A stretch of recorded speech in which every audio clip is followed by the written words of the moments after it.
This is Facets of Connection, where we are transforming relationships within an evolving world. Brought to you by Relational Life Foundation and hosted by me, Sarah Melissa Oswald. This exclusive podcast series delves into the heart of human connection, exploring how we learn, love, and collaborate within a dynamic society.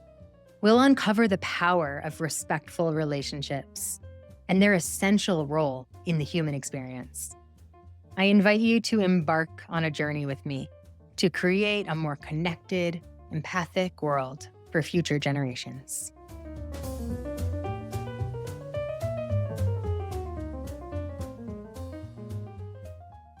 In the illuminating conversation to follow, I sat down with Matt McCall, a longtime venture capitalist, educator, and coach, whose life work now bridges entrepreneurship with purpose, with personal growth, and emotional integrity.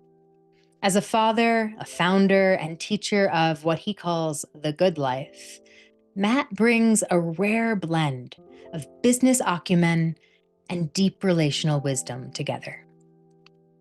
Through years of guiding entrepreneurs and teaching students at universities, Matt's come to understand that success without connection is hollow, and that living in alignment with your values is not just good for the soul, but actually essential for your well-being, your relationships, and your businesses. Because Matt is so dynamic and quite wise, this conversation is a packed one. We've put together show notes to help you with some of the references that Matt makes throughout our conversation. His insights speak directly to the mission of Relational Life Foundation and offer powerful tools for building a life rooted in connection, vulnerability, and emotional truth. I'm so honored Matt was able to join us, and I think you'll enjoy this conversation. With that, here we go. It's great to have you here, Matt. Thanks for joining me. Well, it's great to see you. Yeah, you too. Again, really nice to reconnect. Thanks for saying yes to doing this interview. It'll be fun. So, if you would just take a moment and briefly introduce yourself to our listeners, just give us a sense of your background and whatever feels most important for you to share here. Yeah, well, I would say most importantly, as a father of three, as I always say, those are the important ones, and I do everything else to pay for it. So as a start, dedicated dad. I've been a venture capitalist for about 30 years now. And while I was in the thick of working with entrepreneurs and the hero's journeys that they go through, about 10 years ago, I realized one thing that they don't have is the other half of what I call the entrepreneurial playbook, which is what has since become my Good Life class, as well as a coaching. I actually have now fused coaching in with the checks that I write. So not only am I an investor, but I'm also a coach for my entrepreneurs. I also teach at several universities on the side, both business launch, which is what I call the left half of the entrepreneurial playbook. How do you ideate? How do you go to market, customer interviews, all that fun stuff? How do you build a business? But then I also teach a class on the good life, which is the coaching side. So as you can kind of tell, what I tried to do with my life, so I have integrity in everything I do, is have a wisdom core that is aligned with my own values and who I am, plays to my strengths, plays to things that energize me. And then I just make certain that whatever I do is in alignment with that, but I surface that in the different ways. Like this. You know, as I was talking with Carrie about you in the last week, she's the one who thought, well, I really see two parts to Matt's brain, right? You've got this philosophical curiosity, which led to your passion for personal development. And then you've blended it with your previous and ongoing interest in growing both ideas and growing human beings and growing businesses, which led to your entrepreneurship work. To me, these both have quite a bit to do with relationship, which is why I thought you would be a fantastic guest for Facets of Connection. Would you agree that those things have to do with relationship? Very much so. I think the most important relationship you can have is a relationship to yourself. The second then is once you've done the work to truly understand who you are, what is your relationship to others? And as you said, there is a relationship you can have with entrepreneurs or business related relationships. You can have love relationships, you have friendship relationships, and then you have child relationships or family relationships. What I find causes issue and creates a lot of energetic tax is that we create different personas and masks that we put on. So who I am at work is very different from who I am in relationship, is very different from who I am with my kids, right? So people will say, well, I'm softer and kinder with my kids. I'm more romantic or passionate with my spouse, or try to be. But then I'm the trained killer that can't show vulnerability or anything at work. Problem is that number one, I have a friend that all he does, he was a therapist and then he went into plant medicine and ayahuasca and the whole bit. All he does is works with CEOs who are so successful at the relationship at work with the shield up. And then they wonder why they struggle so much to connect with their wife or their husband. But he focuses on men, so it's with their wives. And to me, I think that is the tragedy, is we're told we need to be different people to fit into different tribes versus my philosophy over time has become, and I tell my kids this, I tell my students this, which is here are a whole host of assessments and things you can do to understand your strengths, your values, what energizes you, things along those lines. And then what is the persona? What is the identity that can hold all of that? And then just show up consistently. That way you don't have to worry about, oh my gosh, my work mask is now showing up in my relationship mask, or I'm feeling it distant from my kids, or I felt like I was too gentle and kind on the business side. Turns out you can have the same persona across all of them, and then let the world sort around you. It turns out. Yeah, and it's easier said than done, actually, as I'm learning more about gender roles and the history of gender roles and the ways that we've been programmed to be certain ways and the way our biologically are programmed to be certain ways, and breaking free of that and then trying to hold both the masculine and the feminine in one body. It's a tall order. But what you didn't mention that I picked up on when reading some of your blog writing is relationship with life, relationship with purpose, or maybe God, or universal relationship. And you mentioned here that we ask, what am I here for?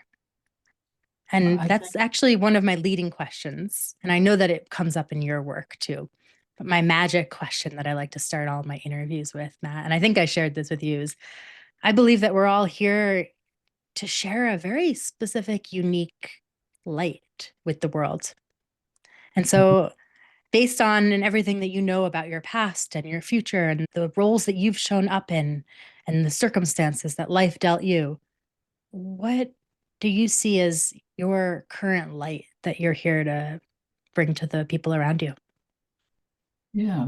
So I like to say my mission in life, and it's always work in progress, is to help extraordinary people realize they're extraordinary. That imposter voice always tells us we're not. And then to bring those, how to best bring with the least amount of friction, suffering, those gifts to the world in service to something that's not you. That last part is really important. And everyone says, well, that sounds very touchy-feely. It has to be in something that is not you, or you're going to be back on the hedonic treadmill. And say it again, would you? Say that second part of it again. So it's very important. So Aristotle said that so I'll just share the Aristotelian framework with my take on it. So the way I teach is I'll do the business part of each class, and I slip in 15 minutes of the good life, philosophies on how to live the good life. That is actually a full-blown class, but I'm like, if I can micro chunk it into 20 pieces, I can almost get the full class snuck into my entrepreneurship class. And that is the one actually the students relate most to, ironically. It's not surprising. Not surprising at all. No. Here's what was my journey. And in kind of my aha in my mid-40s was, you know, born to an incredibly extraordinary woman who had a horrible mother, who my mom never fully owned who she was. But she was 5'9", had the elegance of Audrey Hepburn. Like when she came into a room, there was just a presence there. Photographic memory and the most curious mind. She taught me stock portfolios when I was 10. We talked about Joseph Campbell and the hero's journey when I was 11. We watched the Bill Moyers interviews. She actually was at Sarah Lawrence with Joseph Campbell when he was teaching there. And yet her brother, who always said she was always smarter than me, toured at Princeton, ran Dillon Reed, took over from George Schultz, and she ended up raising me. I was the project in La Jolla. And so number one, the first question I always said to myself is half my CEOs are women, and that's not by intent. It just, I have a pattern. I see what a smart entrepreneurial female looks like. But the world's not better off if everyone isn't allowed to shine. You know, the Anis Nin, she, you know, the pain of staying in the bud grew too painful that she blossomed, right? Love her. Yes. And I'd say the One same of my favorite quotes. And men have the, so women play small to fit into that bud. Men do the same, but they do it from a toxic masculinity, put the shield up, don't be vulnerable, and, you know, big boys don't cry. All of which are just horrible tragedies. And I like to think it, you know, makes God cry a little bit. For me, what happened was I knew when I was successful, mom would be happy. And she could live vicariously through me. So if one varsity letter was good, 11 varsity letters is better, right? If one department prize was good, I'd try and get all of them. I don't think I got all of them, but I certainly got a hell of a lot of them at school. Go to It's a lot of pressure. college, go to the #1 business school. I was only #2 in my banking class, you know, a tragedy. And then literally start collecting awards. So at one point I had on a wall, must have been 40 awards and articles. 40 under 40, 100, top 100 VC, top 25 power player in LA, whatever it was. And I was just knocking them down. But that's a hedonic treadmill. And what I began to realize is I was starting to get more and more tired and fatigued around it. And eventually what happened is I had a particularly sizable exit and I didn't care. And I didn't want to go after the next deal. And I'm like, oh crap, what happened? And it turns out my adrenals were burned out. Go figure. That cortisol You see my face over here. I'm concerned about your younger self. The younger self was 6:30 in the morning, 11 o'clock at night, go. And I began to look around my friends who were turning to alcohol, they were turning to drugs, suicide attempts, all kinds of things. Almost like it's a cliche for a reason. The more successful you are, because you're probably driven by something, more likely you'll end up possibly burning out on the hedonic treadmill. I mean, how many people do you know that just are not happy with their lives, and yet you look at them and you go, well, you check into the boxes, right? You check in all the boxes as in what traditional, like mom would be proud. Title, I have the house, I have the spouse, I have the kids, I have the cars, I have the whatever the hell it happens to be. So whatever version of it is in that field. And I began to wonder, which was a kind of a very sad thought initially when I thought, is you're either an anxious achiever, driven because you're moving away from childhood trauma, right? It starts with seeking parental approval. Not, this is my coaching, all of them talk about the shadow for 7 years. You know this in relationship.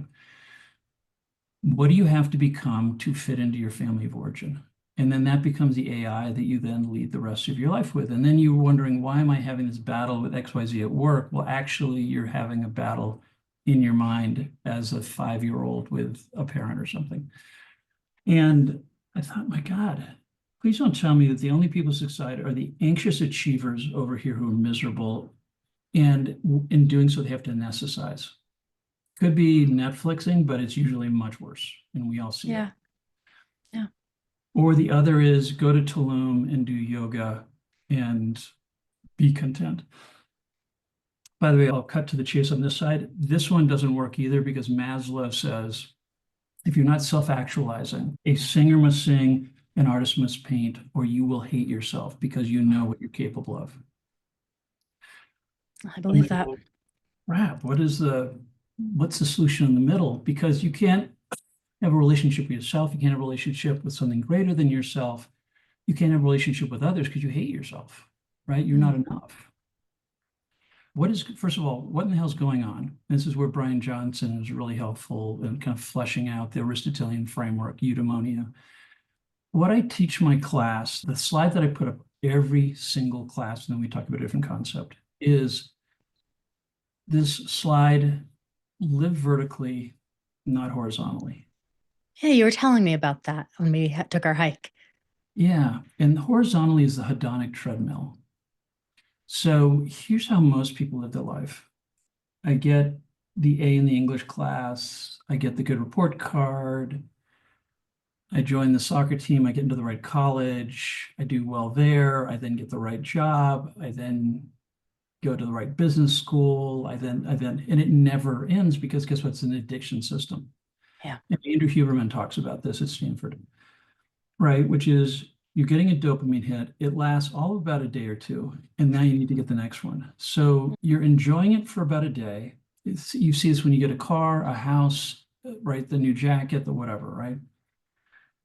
But then the ratio of happy to not happy is ridiculous. You're happy for a day or two, and then you're grinding for months, years to get to the next one. You get it. Yeah. And then another one. And all hedonic systems crash. And when they crash, they drop back to baseline. I'm like, well, man, that's miserable. And by the way, this is why people have, quote, midlife crises or quarter life crises. The alternative is the Aristotelian framework, which is simply live vertically.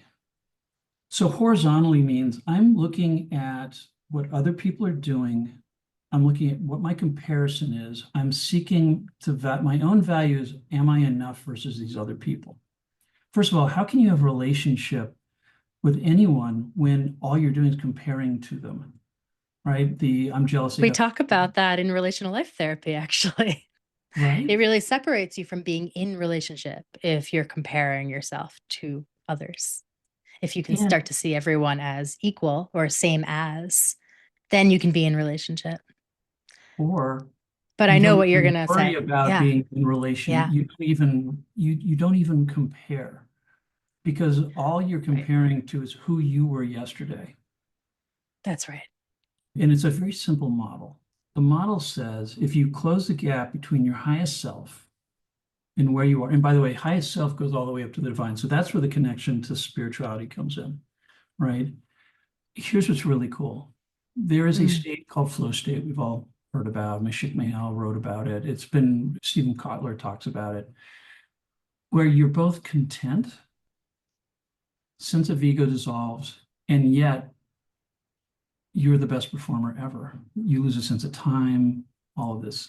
I always say the last place you want to be is when Steph Curry or Roger Federer's in flow state. It doesn't go well for you in that game, right? They don't know where the ball is. Federer's just like, I'm going to put it away on the backhand. I'm going to put it in the forehand. He's just in flow state. Steph Curry starts raining the 3-pointers, right? You just have to watch at that point. So I'm like, my God, it is possible. And what I think is happening is ego, in those moments of flow state, you lose a sense of ego and self, and you suddenly feel connected to something greater. And this is why one of the core tenets of my coach, this guy Phil Stutz, who did the Jonah Hill documentary and the TV show Shrinking is based on, all that, is he's kind of the Hollywood whisperer. Or not kind of, he is the Hollywood whisperer. And he says very succinctly, and I agree with it, that business in life is a spiritual endeavor that leads to a materialistic outcome. But we accidentally think about it as a materialistic endeavor and then wonder why we're having trouble finding meaning and purpose. Right? And what's really interesting about all of this is the Aristotelian framework. You have complete control over your habits. So people say, well, how in the hell do you close this gap and whatever? It's very simple. You look at the different parts of your life as a spouse, as a parent, as a VC, as a whatever.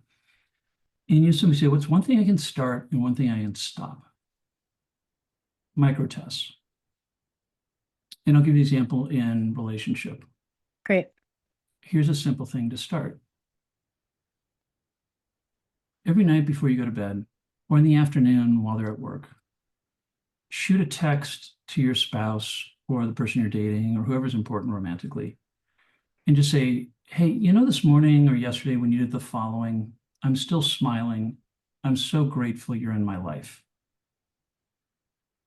I mean, think about how small that is, but it's a John Gottman bid, right? And so what happens is you start to scaffold. And what happens is the 1% builds on the scaffold of the next 1% and the next 1%. So now you're more grateful about the marriage. You then bring home flowers. You find a getaway you say, hey, every 6 weeks, we're going to get away and do something, right? You scaffold, and now the relationship feels safe. Yeah. And it can endure more of the conflict. The conflict. When conflict arises, it's got a base, a scaffolding to sit upon. But if we're looking for red cars, we're going to find red cars, which is below the line. I need to protect myself. I need to make certain I don't get hurt, that my heart doesn't get hurt, whatever happens. And therefore, I'm going to constantly look for warning signs. So maybe you're not intentionally looking to find the worst in the other person, but you are starting to look. And by the way, this could be with your entrepreneur, with a business partner, with whatever. Now, that doesn't mean you don't have very conscious, open dialogues like, oh, I got triggered. Hey, honey, or hey, so-and-so, or your best friend. When this happened, here's how it hit me. Here's the story I'm making, right? The nonviolent communication approach. Here's the story I'm making up. How does this sit with you?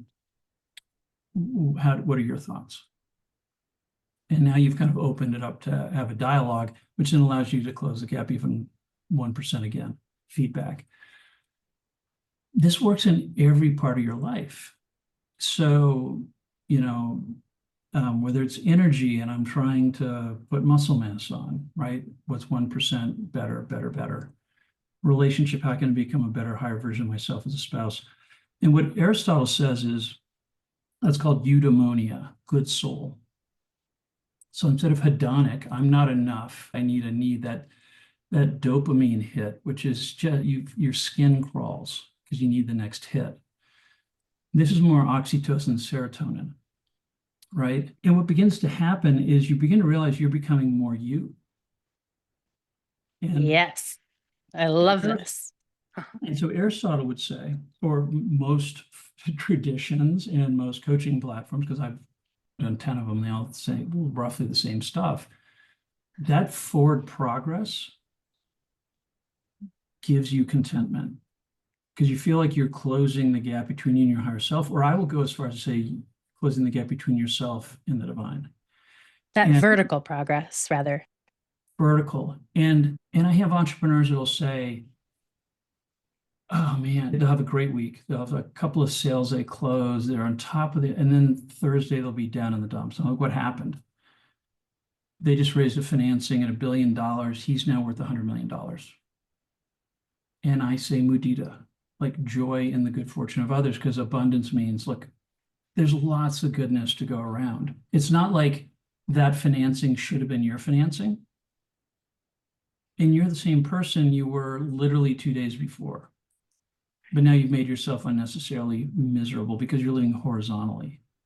Get back in there and close the damn gap. If you want to have a company worth $1 billion, fine, let's sit down and talk about what is your segmentation? What are the customer needs, right? That kind of thing. Now, here's where being in focus on others. So Aristotle said there are 4 ways to close the gap. One is wisdom. What is the right thing to do? Or what is something I can do to close that gap? The second is discipline. Do it. it's accountability, create habits, like there are thousands of books. The third one is courage. How many people do you know you're like, just quit the job or quit the relationship or step in and try tennis lessons, right? But they're afraid to either fail, it's usually failure, feel not enough, get kicked out of the tribe, people will laugh at me, whatever. And the discomfort of learning something new.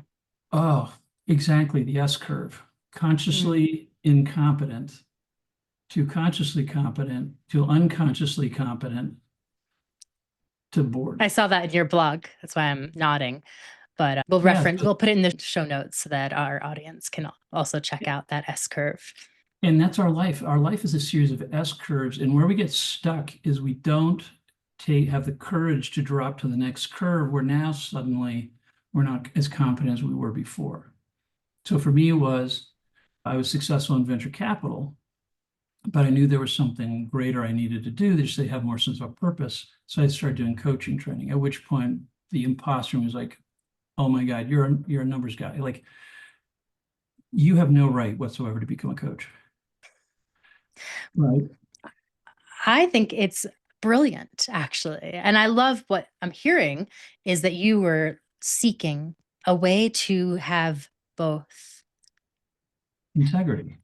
Right. That's integrity, sure. But to have both the success of business and success of feeling like I'm on purpose here.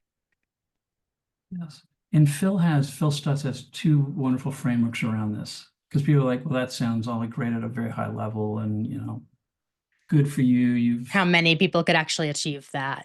Exactly. Yeah. And that's not me. So Phil has I feel like I'm working that edge constantly. And the imposter is always in the back of your head going, we're going to die.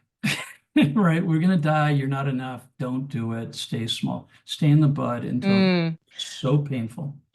Okay, wait, tell me more about that, because I bet you a lot of people have that imposter, right? Almost everyone, I imagine, has some version of that imposter.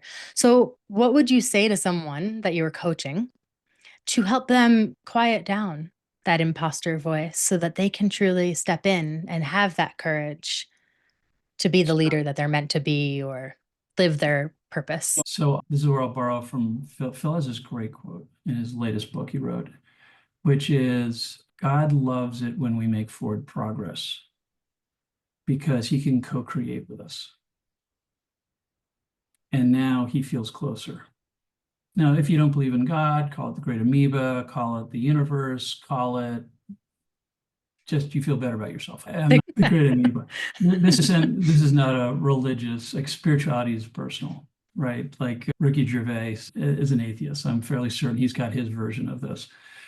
But I love that thought, right? Which I do believe in a greater, it's transparent to Joseph Campbell calls it the the greater entity. So transparency to the greater is our goal in life. So Phil's comment is, look, as you close this gap, you're on this journey of forward progress, you're feeling better, and you're now tapping into things greater than yourself. Now, what happens immediately is we're negatively biased. It goes back to primal days, which is look out for the dinosaur, or the bear or whatever, don't get eaten. And the people who weren't negatively biased got eaten. So the people who survived and passed their genes on were negatively biased. We feel pain, success, pleasure from an evolutionary perspective. Yep. We also are addicted to dopamine for evolutionary purposes because food would take sometimes 3 or 4 days to get. So you couldn't eat food. This is Andrew Huberman's work. You couldn't eat food and then just hang around and say, hey, isn't life great? You had to immediately start to go out and hunt for food again. And those who didn't do that died with that. So we have a dopamine-based system that's tied to scarcity of food, which we no longer have. Great, tough motivation system. And we're negatively biased. So there's that voice. The voice inside of you is the one that says, don't do anything differently. I know we can survive what we're doing. And by the way, all the research says that this from your work as a therapist. People will stay in a dysfunctional relationship because they know they can survive it. The amygdala in the back of your head is literally doesn't know time, doesn't know space. all it has is one thing: don't die, right? It's a reptile brain. And as soon as it finds something, it doesn't care about purpose and meaning, and that's prefrontal cortex stuff, right? So what it's going to do is it's going to say, are we alive and are we comfortable not dying? Yes, don't change. So the idea of picking up a tennis racket and even playing tennis, learning to play tennis, oh my God, change a job, leave a relationship, whatever. It's like, I don't know if that's safe. We may literally get eaten. It feels like that's what it's saying. By the way, it has the same sensation. You know, what you're speaking about evolutionarily, we have this impulse to protect ourselves in certain ways. We talk about this when it comes to relationship. We talk about first consciousness and second consciousness. And RLT actually teaches us how to notice in our bodies when we have that initial reaction and to pause. The trigger, To, it hits in your body, stop, Mhm. feel it.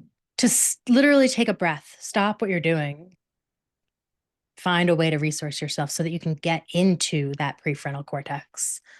It might take 20 minutes, but I think it's speaking to something similar to what you're speaking of. And we talk about our first consciousness comes from our adaptive child, which formed as we related to the world that we were dealt as children. And that adaptive child actually saved us the same way that you're speaking of evolutionarily goes back many more generations than the adaptive child. But I think it's a similar concept. It's 100% the same concept. And so the framework in neuro linguistic program, NLP stuff, so Tony Robbins, a lot of people do it, right? It says in the first 7 years of life, you start to feel emotional energy in the womb. And so for your first X number of years, you're actually feeling the heat or the grace of love or tension or whatever it happens to be. But you don't have the social or emotional language or frameworks with which to process it. So what you do instead is you do A/B testing. You know from primal days, if you get kicked out of the family of origin, if you get kicked out of the tribe, you will be eaten alive outside of the cave. So we're programmed to do two wonderful things. One is to do whatever we have to do to stay in the family. And two, if our parents are feeling stress or pain, we will often take it onto ourselves because there we feel we can control it or fix it, which, by the way, we can't. I'm sorry, Mom, it's me. It was my fault. I shouldn't have, broken the plate or whatever. It's like, no, Mom shouldn't. Mom should say, oh, the plate's broken. Let's clean it up. Next time, don't do the following. But she triggers. And now you're like, whoa, whoa, whoa, whoa, whoa, okay, what do I do? I'm so sorry. And that's when you become a perfectionist, a control freak, right? If that heat is coming at you. So if this is our soul, we become this. I become the quiet one, the aggressive one, the achiever, the whatever. Often achievement is one of the big domains. It's an adaptation. An adaptation to survive. Oh, And by it the moves way, us away from our soul's purpose. exactly. And in the first, as you know, the first 3 years of life, attachment styles come into play, avoidant or anxious, right along those lines, depending on your interaction with your primary caregiver. So now this AI gets going, and you have this 1-2 punch. I get hit. What is really triggering, in fact, and you can actually, when you do an NLP session, you'll literally image back to that moment in the first 7 years. I mean, it's crazy. I've done hundreds of these now. And so what your reaction is not to your spouse or to your business partner or whoever, it is literally to your mom, your dad, or whoever was the cause of the original programming. And to your point, the wisdom of the body is the body keeps score. So you'll feel the trigger here, and then it'll hit here, right? People carry tension in different parts of your body. And then listen to it and say, okay, what are you telling? When did I first see this? What you're trying to protect me? Great. What are we have a dialogue with it? Versus what we do is we go, this feels really bad. Push it aside. Let me refocus. Let me tell a joke. Let me have a drink. Let me have an affair. Let me do something to make this pain go away versus sitting with it. And the Navy SEALs do something very similar to what you're talking about, which is a 3-step process. Something hits, the first thing is you box breathing. I like more the 4 in, 7 out, get the parasympathetic system going. Theirs is for focus. And so they do 4 in, hold for 4, 4 out, hold for 4, 4 in. The Navy SEALs teaches that? It's called box breathing, yeah. So the Navy SEALs are all trained to do box breathing, and that creates focus. And then once you do that, then the second thing they say is reconnect to the target. Then what's the first simple step I can do to re-engage back in that direction? Take a step forward, right? Phil Stutz calls them microtransactions. And if I think about his tools that have been most effective with my entrepreneurs, micro is if everyone takes nothing else than this one tool away, okay? Great. It's called microtransactions, and it's very simple. What's one simple thing I can do to make forward progress? So, for example, I was like, well, I like this notion of being a consigliere, a safe harbor for my entrepreneurs in the boardroom, where we have really hard conversations, but I'm open-hearted. I'm able to say, I actually really care about you because guess what? You're driving the car, I'm in the desk seat, so I'm relying upon you. So we have an alignment of interests here versus most people are like the investor. It's a very dramatic experience. And so what this framework says is, what is one simple thing I can do? So when I said, hey, coaching is what I want to do, the imposter kicked in and said, oh my gosh, you're going to be that guy, the touchy-feely guy that's over there hugging the trees. You had some judgment around it, huh? Oh, terror. I grew up with a depression mom. I was raised by Sarah Connor. We had in the 70s, I had gold coins under my shoes in a safe because the Great Depression was coming again. We have different versions of that, but they're all the same issue, which is, oh shit, I don't want to die. I don't want to move forward because that's dangerous. So the imposter in me said, oh my God, you're never going to see another good deal the rest of your life. You're going to see solar panel plays in Africa. But I'd burned my adrenals out. So I'm like, I'm good. As Jerry Colonna says, life grabs you by the throat and says, I've been talking to you. I've really been trying. Now we're talking. So I heard in another interview I heard you do is that when you hit that point where you're in a storm, you're like, well, congratulations. Now you're in it. That means you're going somewhere. Can't be summiting Everest if there's no storms. There will be storms. Congratulations. And this is his framework around, you go into a gym, you feel tension, you feel stress. It's not stressing your muscles enough. You go even more stressful, pick up a heavier weight. But your mindset was, I'm going to that gym to grow, to lose weight, to do whatever. And you're like, I'm going to turn the speed on the treadmill up. I'm going to whatever. But in life, we are avoidant of that. But your growth is always on the other side of discomfort. Always. Your greater self is always on the other side. Phil calls it reversal of desire.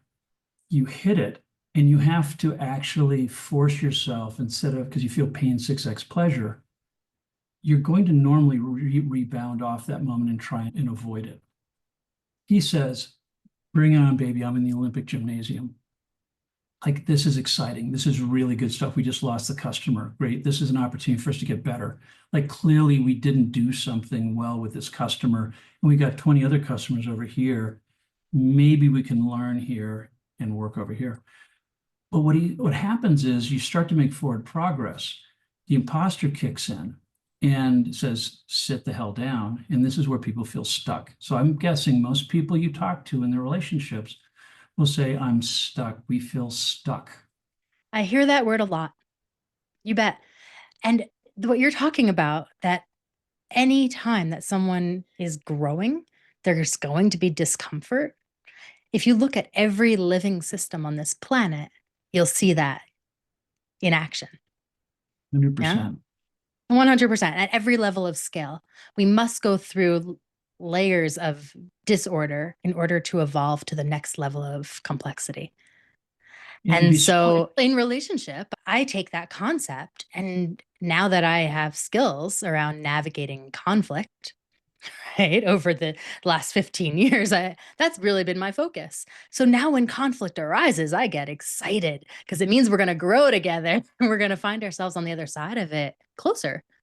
And that's what I try to teach all my couples, that they should be excited when chaos emerges. So let's say It's a tough sell.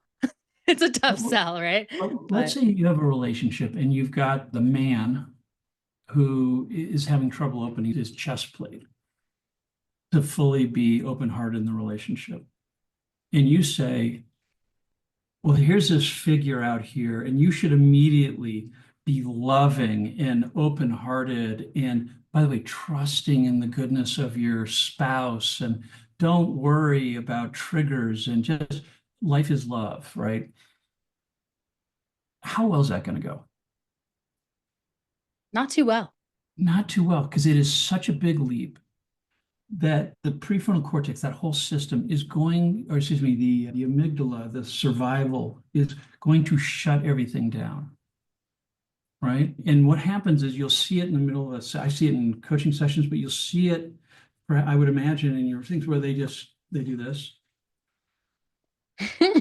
And now they're waiting out the clock.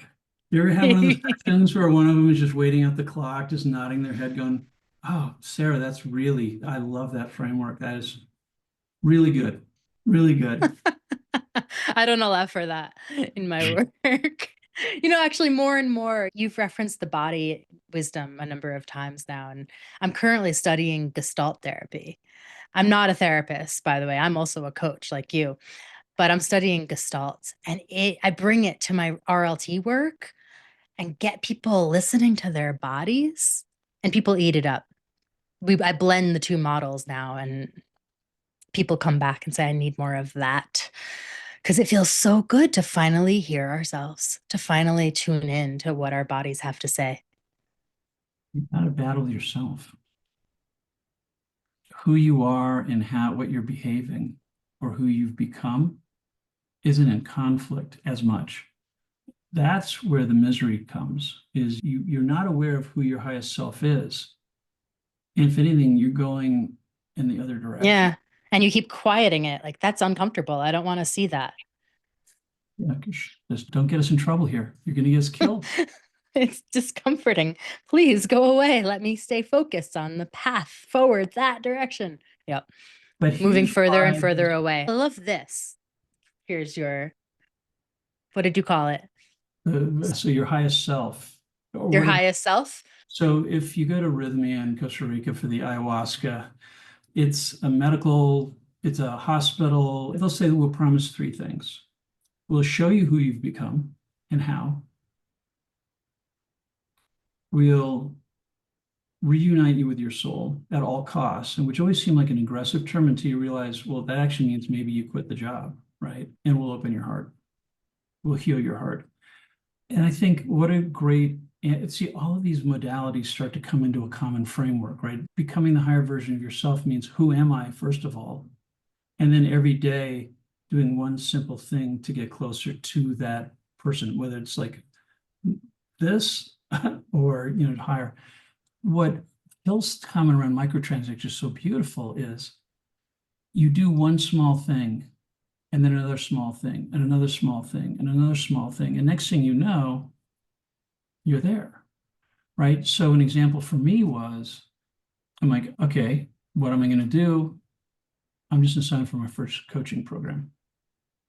And the ego was like, don't do this. Don't do this. Don't kill us. You're killing us. You're killing us. I'm like, I know, I hear you, but I'm just going to sign up. It's a little thing, just signing up. And I went to one class, and then I went to two classes, and I went to three classes.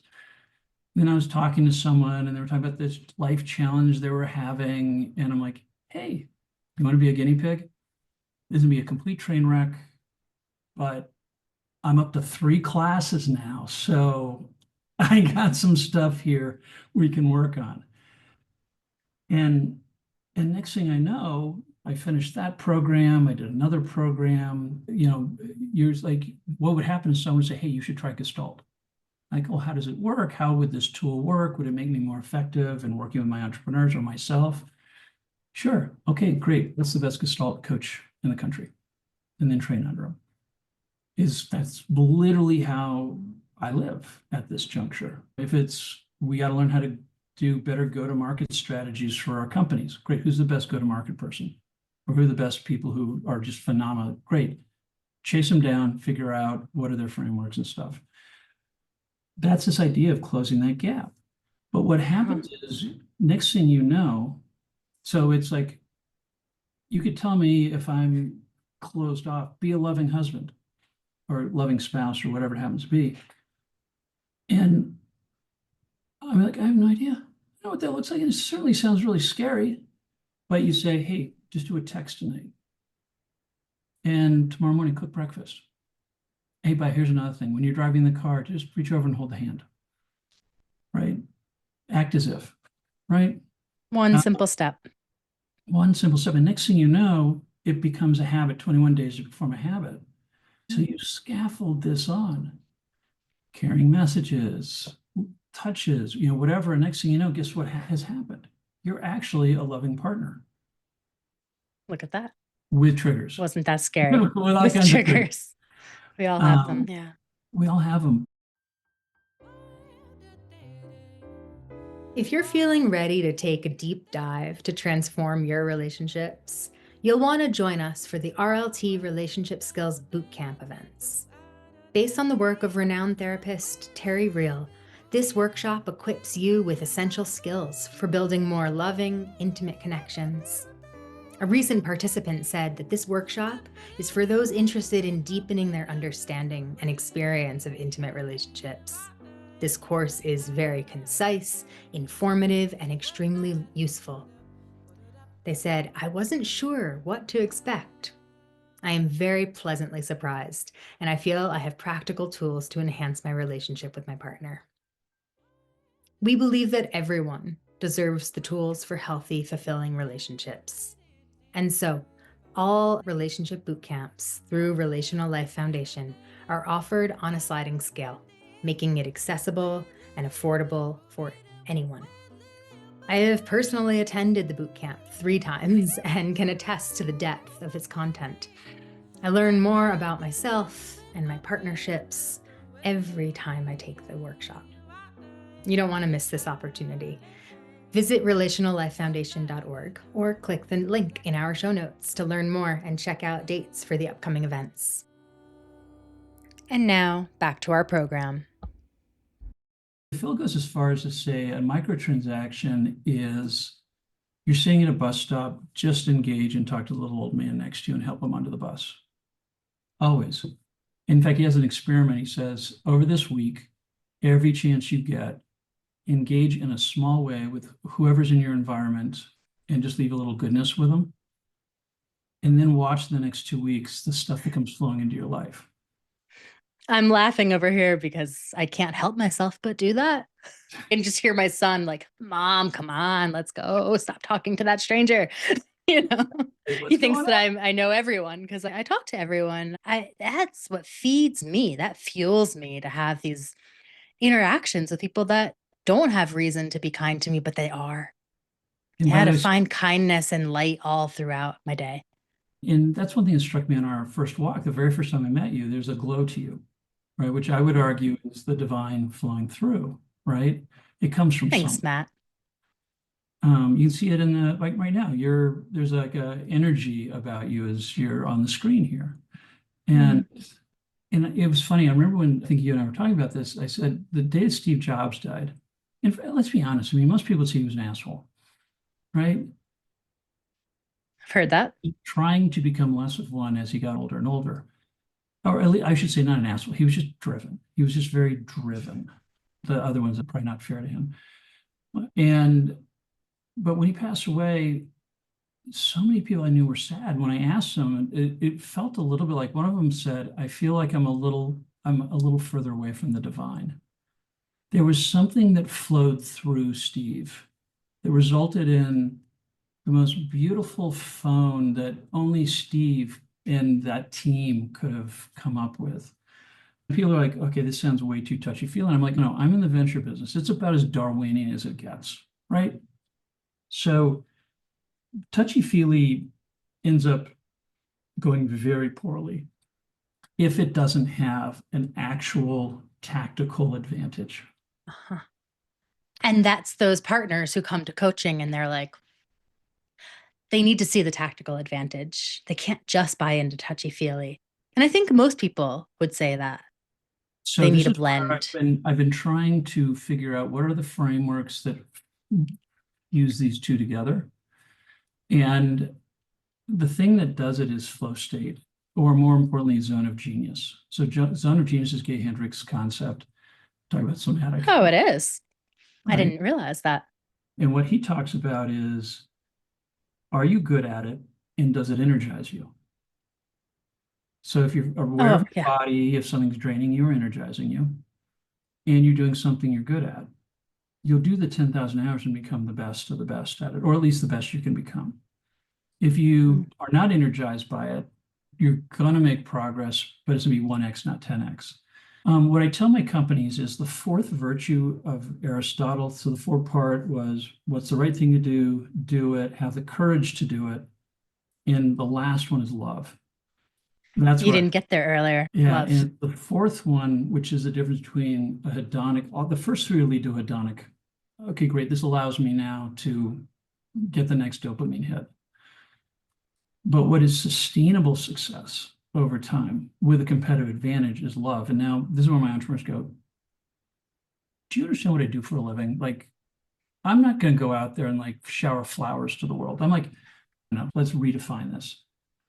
Love means your customers told you they want to be closer to their spouse, they want to have less commute time, there's a job to be done, right? The whole job to be done methodology. They've literally told you what would make their life better, and you could help make progress in that direction. Fine, love them. Like, care not, I want to pimp you with a sale so I can make money and get the house in the Hamptons and tell everyone how big my company is. That's a hedonic treadmill. On the other hand, you're like, we will work 18 hours a day to make certain that we are so over delivering on this job that you've told us is important to you. Well, what happens when a customer feels seen, heard, and knows that someone is bending over backwards to deliver on that product? And by the way, they also know Southwest Airlines used to do this. And now They Southwest used Airlines to is a do train this. wreck, right? They put a CFO in charge. And now it's not about all of the core virtues that the Kellner originally put in place. So now people do not feel seen or whatever it happens to be. No. So guess what happens when you over deliver on value?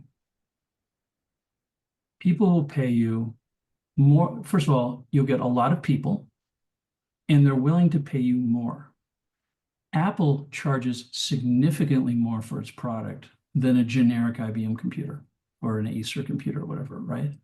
But they over deliver on the design and the beauty of the experience and the simplicity. There's this aha moment, right? When you turn your first iPhone on and it comes alive and all of the magical things that occur. Well, you know, the people at Apple they redefine human-centric design. Like that is in their blood. Human-centric design, human-centric design. The first of the 5 steps in human-centric design is empathy. Empathy, hypothesis formation, experimentation, prototyping, Empathy. empathy, get into the shoes of your Yeah. spouse, get into the shoes of your customer, get into the shoes of your employees. And Jerry Colonna, the coach who makes people cry, Jerry is such an amazing human being. I mean, all these, Phil Studs, right? I mean, these are all, I'm just in awe of all of them. And Jerry said, you know why they cry? And I said, I don't know, but it is like clockwork. Within about the 7-minute mark, someone is going to burst into tears while talking to you. Not in a bad way. He goes, I see them and I hear them in a way that they've never, because I'm fully present, in a way that they've never been seen or heard. And he says their soul cries. That's what I was going to guess.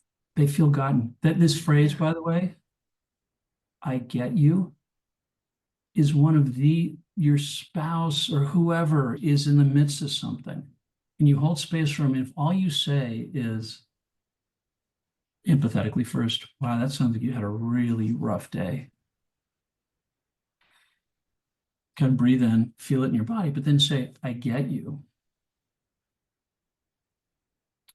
That'll The, take you a long way. the amygdala calms down, which now Mhm. allows the prefrontal cortex to come into play. You know as I do that if you're talking to a spouse or anyone and they're activated, there is very little you're going to say that is going to sink in, right? Because they're still back wherever the amygdala. 100%. Yeah. So step one is ground them, hear them and see them. And once you've done that, now you can have a difficult conversation. You can have an open dialogue. What can we do here? Because now the prefrontal cortex, which is where all the ideation comes into play, happens. And so people are like, oh, I get that's like competitive advantage. Like we're not reacting to things that are happening in the market. We're focusing on becoming the best version of ourselves as a company. We're in love with our customer, over delivering. I'm in love with my employees, where so many people are like, "Ugh, there are means by which to make my money. Versus I want everyone in my company to be the highest version of themselves, or go full Gay Hendricks on them. I want everyone to be in their zone of genius. If you have a company where you've done fit, there's a lot of research around this which says there's no such thing as a bad employee or an unemployable person. It's all fit. Mm-hmm. If you're doing something you're good at and it energizes you, and by the way, yes, there are going to be moments where you have to grind it out 100%. But let's put it this way, if you're really good at numbers and storytelling and they have you doing the annual newsletter, the voice inside saying, come on, dig in, we can do this, right? Positive psychology movement says, no, you should be doing what you're strong at. So imagine you have a firm where you've put the right butts in the right seats and you've motivated them accordingly. You care about their development. They're going to get to the 10,000 hours faster because they're good at it and it energizes them. And that's 10x versus 1x. So imagine you have a firm where, I mean, obviously this is an ideal scenario. Things are much messier in real life, but if at least you're striving in this direction, your firm will do better. So the notion of actually loving, and by the way, my last class, we were talking about the power of culture and in treating your employees well. And the guy who teaches the class with me had to let everyone go twice before they had the final exit because of market conditions. And he had to let them all go. And then he hustled and got some more capital, and then they ramped it back up. And then another market is the interest rates is in the mortgage world, let them back down, and then they had their big exit. They all came back. Several of them turned down 7-figure payouts in order to come back. Why? They felt it was home. They felt connection. They felt a greater purpose and cause, right? And so I think the challenge is most people feel that in order to succeed in business or in a relationship or whatever, you have to armor up. You have to look out for yourself because no one else is going to. Go below the line, scarcity, everything's drama, victim triangle, right? Which is I'm a victim, there's, a villain, and someone's heroing me, whispering in my ear, oh, you poor thing. Move above the line, you have the creator triangle, which is I'm the creator of my life. I have agency. Down here, you have no agency, which is why people get stuck. You go above the line, now you're the creator. It's a challenger who's just there to make you better. Even if it looks like they're an asshole, they're actually there to make you better. And then you have a coach who just says, hey, here's something you could do to advance and become a higher version of yourself. Oh, by the way, you're in the Olympic gymnasium. You're now feeling stressed. This is a really good thing. Don't go below the line and say it's a bad thing. Go above the line saying I'm about to grow. If you do the microtransactions, suddenly you realize, oh my God, now I can play tennis. Now I can be in a loving relationship. Now I can whatever. So this stuff hasn't changed in 2,000 years, but it's as if the devil came down and said, okay, I'll admit this is where you want to go. This is a yes and. You become the best version of yourself, you're successful, you're a top performer, and you actually enjoy what you do. You feel connected to others. Harvard study, right? The only thing in the 85-year study that said, well, you know probably this better than I, is the only thing that predicted longevity and contentment in life was the strength of relationships. Mhm. Not money, not jobs, not success progression, not the size of the house, nothing.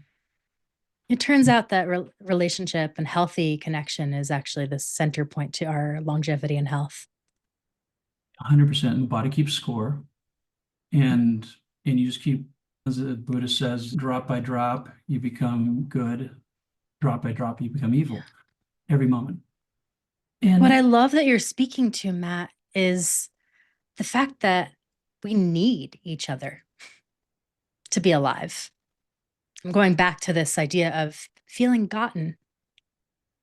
I can't be my best self if I don't feel seen and understood by the people around me. the number one And it sounds like predictor, you do that for the entrepreneurs you're coaching, and that you're helping them do that within their teams and their own businesses. Jerry has this great 1-2 punch. He says, it's so funny. You're in a board meeting, and the CEO, who's been dreading this board meeting for 3 weeks because he knows that they've missed numbers or she's missed numbers, says we missed numbers, sales by 50%. He says it's a puck drop like a hockey game, right into the middle of the table, because everyone's patterns are going to come out. And none of them are going to have to do with the fact we missed sales. It was you're a hyperachiever because of your parents, you're productive, whatever. Everyone's going to bring their baggage to it. And so as a result, what do? You start to feel stressed and you say something really useful to the entrepreneur, like, do you appreciate the magnitude of this miss? Right? Because let me increase the heat. Let me take a cattle prod with more voltage into the entrepreneur and force them to change their behavior. Or a spouse, let me tell you the 6th time, but this time with a lot of energy and if not anger about my position, right? Good. Well, this goes back to something you were talking about earlier, and I wanted to name it because what you were talking about is called appreciative inquiry. Focusing on what's already working well in order to grow more of that, the same way that you might shine a light on the plant if you want it to grow in that direction. And if we focus on the things that we don't like, we're going to grow more of that. Wait, so you're And I telling me that imagine, if you go to your spouse and say, not you need to improve and get better because this is going badly, you say, if I hear you correctly, you say, you know, when you did that following thing, it made me feel really good and I felt closer to you. Could we get more of that in our life? yeah, that's Versus, exactly what you spoke to earlier. why do you always? Classic. Hmm, Why do you always? You're such a. how and yeah, how well does that latter one go? I want to reflect back to you one thing that we haven't talked about too much, but feels important to the thread of why I've started this podcast. We've talked about this, that the rates of young adults who have anxiety and depression and attempted suicide are higher than the world has ever seen. And I just want to reflect back to your commitment to young adults, to late teens. You're teaching college students, making an impact on the future generations who will live on this planet. Well, And I think that's beautiful. And I match you in that desire. And that is why I'm here doing this. and you get a sense of wait, you're telling me you get a sense of purpose and forward progress at the same time by caring. As Yeah. Jerry says, his goal in life is simple: to reduce suffering in others. If you do that really well, which could, by the way, be through a product or a service or just how you show up or how you coach or whatever, wealth is created. And that wealth could just be happiness and connection to others. It could also be monetary wealth, but it's abundance. And that's where it's not, it's a yes and, it's not an either or. And this is like my mission in life is like the devil at age 3 was like, okay, this has been in existence for millennium. Don't look over there. Let me get you on the dopamine dog biscuit. And that just doesn't end well at the end of the day. So, well, thank you. You're setting people up for more success by teaching them these things while they're young. The world's a little bit better, right? We need more, as Brian Johnson says it, heroic. We need more heroes today than ever. By the way, going back to relationship, the last class, the whole module was relationship. And I think the number is something insane, like 26% of all men don't have a single friend. What? Yeah, I don't know if it's the Walton Foundation, one of the foundations did a survey. No. And so we wonder why the gossip mongering, the anger, everything is around. Or Scott Galloway, who is a Democrat, said, looking at the DNC website, the one entity that was not on the website was young white males. But young white males are the ones where the suicide rates are going through the roof because they don't have hope. They're told that they have white privilege and all this other thing. And by the way, I'm not saying I think everyone has their cross to bear, but I think that's why we've got so much issue right now. People aren't feeling seen or heard, and they don't have hope. And by the way, if you're alone and not connected to others, and by the way, the scrolling allows you not to be. You can be in the same room, and you've seen the research, right? If you just put a phone on a table. So here's a really wild one. If you put a phone on the table and have someone do a task, and then you have to do the same task without the phone, they'll be 40%. I think it's 40% more productive without it. Without the phone just being on the table. Because they might be like, oh, I could text, I could whatever. Like it is going to pull them towards that addictive phone. Now, here's what's even crazier. You can take that phone away and put someone else's phone there, and it does the same thing. Huh. That's fascinating.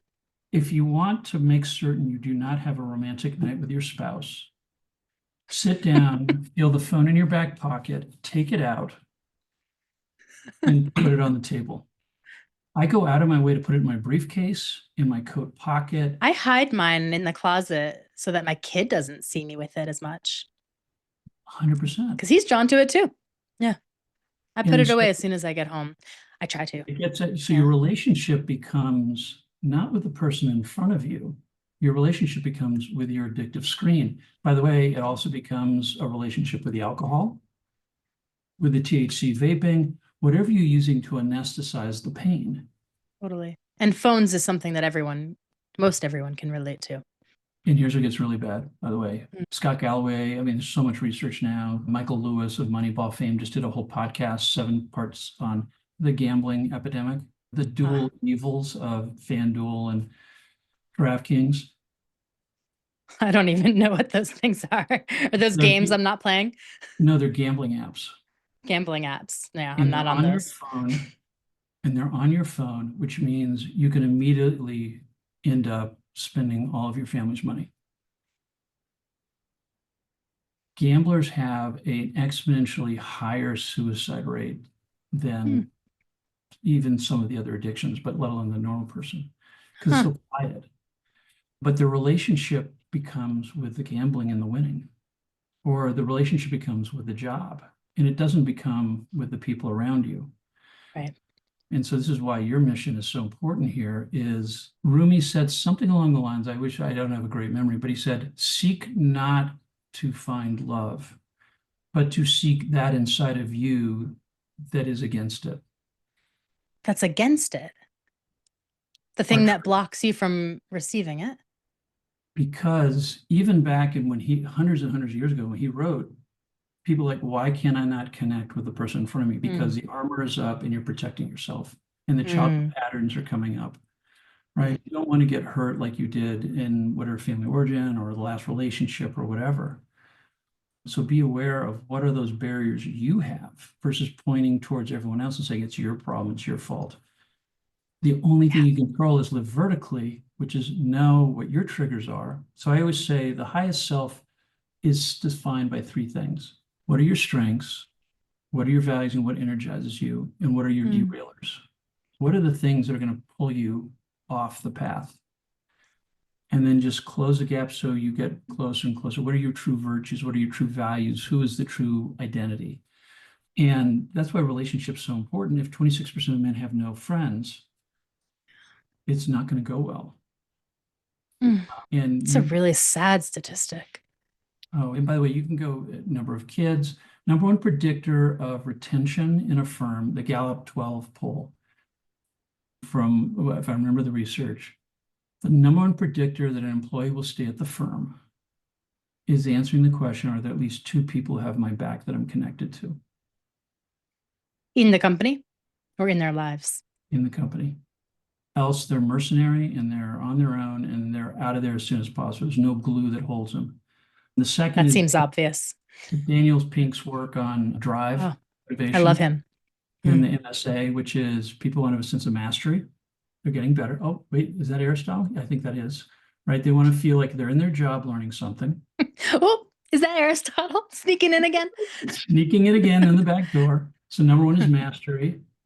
The second one is connection, Huh.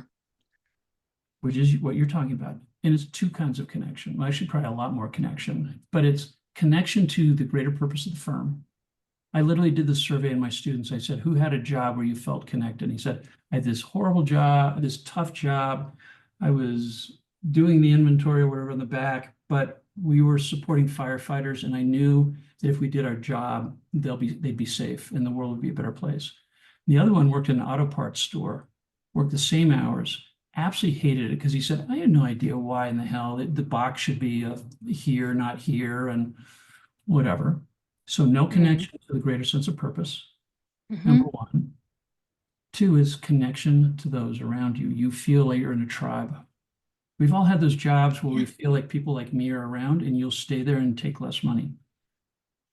And with jobs where you feel like you can't be yourself, you're not seen and heard. In fact, when you are yourself is when you get the criticism. Yeah. And guess what? People. It's a bad sign. So a relationship to the purpose, relationship to those around you leads to employees staying better. From research shows it. And then the last one's autonomy, which is you've earned the trust of the people around you. Creative expression. Creative expression. But I think people will look at a lot of this stuff and go, well, that's touchy-feely. Think about the 6-hour board meetings I've had that should have been 45 minutes. It's because all of this other stuff came into play versus this is what happened. This is the lesson learned. This is what we need to do. Who's going to be responsible for it? What does success look like? Let's do some micro experiments. Let's move forward. How many times have you been in the, let's talk about this for 3 hours? And by the way, let's get righteous involved. Let's get really righteous. I actually won't stand for that. See, I cut it out. People come to you. Yeah. Right? What you were just talking about, I hadn't read that Daniel Pink piece, but I just felt moved to share this with you. I work with companies sometimes. I work with teams and teaching them group dynamics. And one of the exercises that I've made up over time, which correlates to the thing you were just talking about, I have them do an exercise around their personal purpose, what lights them up. And then I have them do a group exercise around the company's purpose.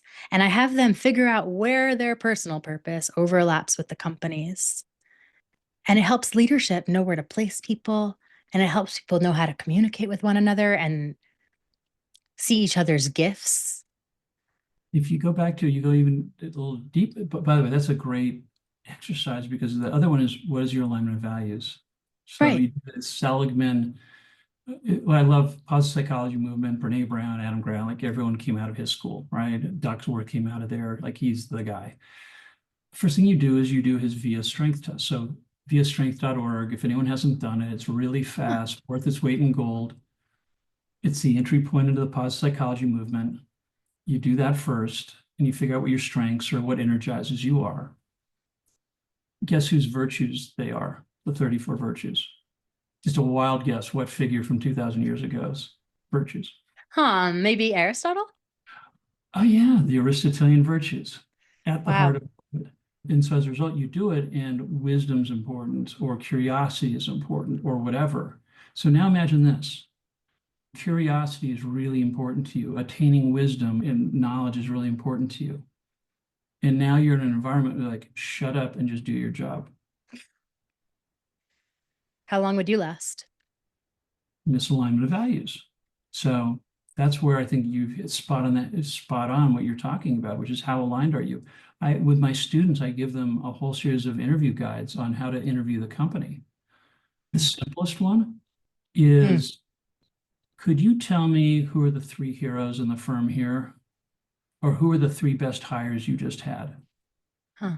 Why and how did they show up and what did they embody? And then you listen. And first of all, you realize, okay, that's bullshit, or that actually is a real story. So obviously, authenticity is not important in that firm if they bullshit. And then you say, Sure. okay, how does that align with my values? Right. What they value. Am I gonna fit in here? Is this gonna work for me? Right. Mhm. And by the way, there's no judgment on if a firm is utter commitment 24/7 to the customer. We drive for excellence is important, hard work is important. We'll work the 18 hours within reason. You shouldn't be crazy. And you're like, no, I want more of a balanced life and I want connection here and here. And actually, what is really important to me is the mosaic of activities. And I'm more of like a 8 to 5 kind of person.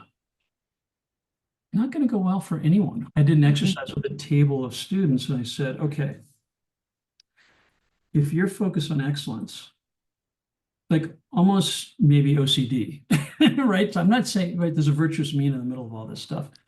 You're driven by excellence and you'll work 18 hours in order to get it. And I pointed to the other student, I said, and he is more along the lines of, we're close enough. Come on. Like, this is ridiculous. And then he leaves at 5 o'clock. The two of you, the person who's leaving at 5 o'clock is like, what is wrong with that person who's got the OCD? And the other person's like, look at the sluffer. That's why all of this stuff is so important in creating culture in a firm. Yeah. And if balance and connection, bringing family in and all of this stuff, right? Patagonia does this, right? You bring your kids to work. Other people like, don't do that. Anyways, yes, the research is amazing around all of this. What it all says, though, all of it, none of it says be a hedonically driven, anxious dick. None of it says that. But yet, if you look at a lot of people that are out there, that's what Yeah, they're look at our told. world right now. Look at our world. So this is why I always love, what does the wisdom say? What are the coaches that have reshaped that says best practices? And then most importantly, what does the research say? And then for me, I go one step further, which is if it works in an entrepreneurial setting, that means it survived Darwin. It means it's really true. Uh-huh. And I Right? love that you're teaching 18-year-olds this stuff so that they can align their lives and be the best version of themselves in the world. I teach my entrepreneurs the same thing. I It's teach my beautiful. We all same need this. wisdom is applicable across the board. When I Mhm. coach for free friends who are life transitioning at 55, it's the same thing. So, anyhow, this has been wonderful. Ditto, Matt. Thanks so much for taking the time to connect with me. And I've had a really good time just listening to you and chit-chatting.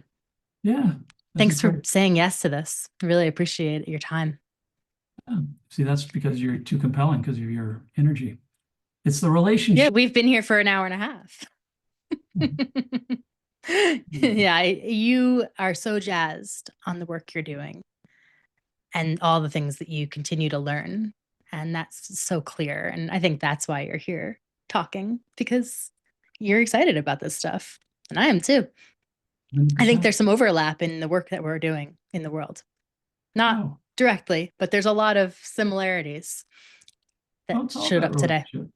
Unless you have a Hmm. friend with one person, and unless you have a relationship with one person, relationship is at the heart of everything. So I know that you have a blog because I've referenced it a few times already. For those listening, it's called somethingventured.com. Matt, is there anywhere else that our listeners can go to learn more about you? So there are two ways to find out about me. One is if you just Google Matt McCall, venture capitalist, everything any interview or anything I've ever done is going to pop up. And the second is something ventured, in which I'm starting a very conscious effort of, I can't sit down and write a book. I know my own weaknesses, my derailer, but I'm dripping out micro chapters with each blog post. And the idea would be eventually, after a year of doing this, that there'll be the material to put the book together. So somethingventured.com is becoming the repository for this. Perfect. That's your one step at a time. One step at a time. Exactly. Because my nervous system absolutely panics with the notion of sitting down and writing a book. But you can do one blog. I can do one blog. Micro step. Amazing. Matt, thank you so much. What an honor to spend this time with you. Well, thank you very much. Appreciate it. Thank you for having me I on. like you. I like you. I think we could be friends. Yeah. I hope so. Very good. I'm sure we'll see each other again. Thanks for listening to this episode of Facets of Connection. This show is brought to you by Relational Life Foundation, a nonprofit organization dedicated to ending the chronic epidemic of loneliness by fostering community and transforming relationships. Its mission is focused on building stronger, more connected communities through research on relational health and through accessible therapeutic services and education. If you'd like to support this work, visit relationallifefoundation.org. Your generosity helps us make relational support available and accessible to more communities. On another note, I'd love to hear from you. Whether you've taken a workshop through Relational Life Foundation, if you're working with an RLT therapist, or simply if you have a guest or a topic to recommend for a future episode of Facets of Connection. I want to know, what's resonating with you? What's shifting? Or what are you still sitting with? Send me a quick voice memo or an email to Sarah with an H at facetsofconnection.com. Your story might even be featured in a future episode. I look forward to hearing from you. Facets of Connection is created by me, Sarah Melissa Oswald. Our executive producer is Carrie Allison Maloney, and our digital producer is Kim Novak. Follow us here on YouTube and wherever else you get your podcasts. Thank you in advance for your support. See you soon.